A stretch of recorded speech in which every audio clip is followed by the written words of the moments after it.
ಹಿರಿಯ ಸಚಿವರಿದ್ದೀರಿ, ರಾಜಕೀಯ ಸಾಕಷ್ಟು ನಮ್ಗೆ ಅನುಭವ ಇಲ್ಲ ಇಲ್ಲ ಇಲ್ಲ ಸರ್, ಈಗ ಎಕ್ಸ್ಪ್ಲನೇಷನ್ ಅದು ಮುಖ್ಯಮಂತ್ರಿಗಳದ್ದು ಮತ್ತು ಹೈಕಮಾಂಡಿಗೆ ಬಿಟ್ಟಂಥ ನಿರ್ಧಾರ. ಬಟ್ ಊಟಕ್ಕೆ ಸೇರೋದ್ರ ಬಗ್ಗೆ ಭಾಳ ಟೆನ್ಷನ್ ತೊಗೊಳೋದು ಅವಶ್ಯಕತೆ ಇಲ್ಲ. ನಾವು ಊಟಕ್ಕೆ ಎಲ್ಲರೂ ಸೇರ್ತಿರ್ತೀವಿ.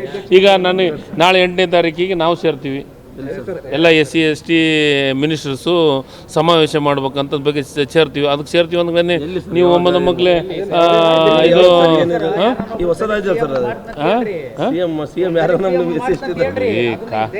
ಕಾಲ ಕೂಡಿ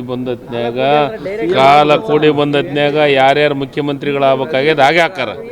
ಏನು ಅದಕ್ಕೇನು ಸಂಬಂಧ? ಯಾರು ಬೇಕಾದ್ರೂ ಆಗ್ಬೋದು.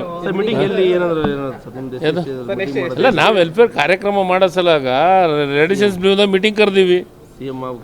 ಯಾರು ಅಲ್ಲ ರೀ, ನಾವೆಲ್ಲ ನೋಡಪ್ಪ, ನಾನು CM ಆಗ ಮಟ್ಟಕ್ಕೆ ಇನ್ನೂ ನಾನು ಬೆಳೆದಿಲ್ಲ. ನಾನು ಇನ್ನೂ ನಾನು ಚಿಕ್ಕವನಿದ್ದೀನಿ. ಏನು ರಾಘಣ್ಣ ನನಗಿಂತ ಮುಂಚಿತನು ಹೋಗಿ ಆಗಂಗಿಲ್ಲ. ನಾನು ಇನ್ನೂ ಚಿಕ್ಕವನು. ನಾವು ನಡೆ ಬರ್ದಾಗಿದ್ರೆ ಆಗಲಿ, ತಪ್ಪೇನೈತೆ? ಈಗ ರಾಯರೆಡ್ಡಿ ಸಾಹೇಬ್ರು ನನಗಿಂತ ಸೀನಿಯರ್ ಅದಾರ, ನಾನು ಮಂತ್ರಿ ಆಗಿದೆ, ಅವಕಾಶಗಳು ಸಿಕ್ಕವು. ಅಲ್ಲ ಎಲ್ಲ ಯಾರು ನೋಡ್ರಿ, ಯಾರು ಬೇಕು ಈ ಸದ್ಯ ಪೋಸ್ಟ್ ಖಾಲಿ ಬೇರೆ ಇಲ್ಲ. ಸಿದ್ದರಾಮಯ್ಯ ಸಾಹೇಬ್ರಿಗೆ ರಾಜ್ಯದ ಮುಖ್ಯಮಂತ್ರಿಗಳು ಅದಾರ. ಅದಕ್ಕೆ ನೀವು ಯಾವುದೋ ಅಂಥ ಆತಂಕ ಪಡೋಂಥದ್ದು ಅವಶ್ಯಕತೆ ಇಲ್ಲ. SC ST ವಿಚಾರಗಳನ್ನು ಪ್ರಸ್ತಾಪ ಮಾಡಬೇಕು ಅಂತ ರಾಜ್ಯದ ಗೃಹ ಮಂತ್ರಿಗಳ ಅಧ್ಯಕ್ಷತೆಯೊಳಗೆ ಒಂದು ಮೀಟಿಂಗ್ ಮಾಡ್ಬೇಕಂತ ಇವತ್ತು ವಿಚಾರವನ್ನು ಮಾಡ್ತಾ ಇದ್ದೀವಿ. ಶಾಸಕರು ಡಿಪ್ಯೂಟೆಡ್ಡು ಸಚಿವರನ್ನ ಎಲ್ಲರನ್ನ ಕರೆದು ಸಭೆ ಮಾಡ್ಬೇಕಂತ ಪರಮೇಶ್ವರ್ ಸಾಹೇಬ್ರು ನಿರ್ಧಾರ ಮಾಡಕತ್ತಾರೆ.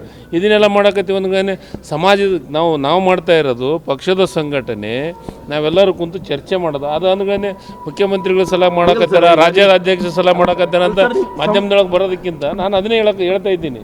ಇದೆಲ್ಲ ಈಗ ಸತೀಶ್ ಜಾರಕಿಹೊಳಿ ಅವರು ಒಬ್ಬ ಹಿರಿಯ ಸಚಿವರು, ಸಿದ್ದರಾಮಯ್ಯ ಸಾಹೇಬ್ರನ್ನ ಊಟಕ್ಕೆ ಕರೆದಾರ, ತಪ್ಪೇನಿದೆ? ಅಲ್ಲಿ ಊಟ ಮಾಡಿದ ಊಟ